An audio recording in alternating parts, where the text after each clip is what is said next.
You need to leave the devil alone. Leave the devil alone.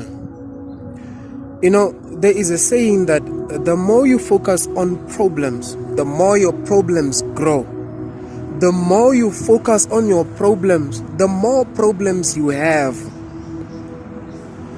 We have taken time, a lot of our time, studying the tactics of the devil. We have mastered his strategies. We have mastered 7 levels, 7 kinds of demons and all these things. We have invested our energy studying our enemy. And the more you do that, the more fearful you become. The more scared you are of your enemy.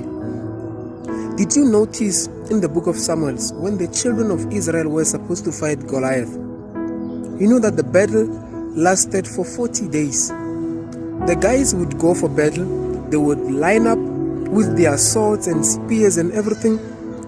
Goliath would swear at them, but no one was bold enough to face Goliath. They would go back to their tents, come back the following day, go back to their tents and eat, come back the following day. For 40 days, just imagine.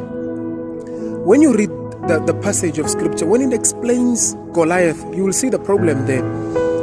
The writer takes time to explain how armored the enemy was. No, his helmet weighed this much, his breastplate weighed this much, his shield was like this, his sword was like that, his javelin was like that, his spear was this, he had an armor bearer. You know, he gives you all these details about the enemy. I think that's why the Israelites were scared. Goliath was this tall. I think that's why they were scared. No one approached him because they were studying the enemy.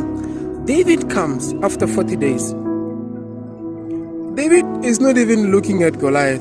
David is looking at his God, because he knows that God delivered him from a bear. God saved him one day from a lion. And because of this that David has seen on his side, he knew that he can take on the enemy. He didn't need to know anything about the enemy. He needed to know something about him and his God. And that's all. I advise you today, stop studying the devil. Stop studying demons. Stop doing your studying on what the devil can do. How many hours do witches pray? At what time do they pray?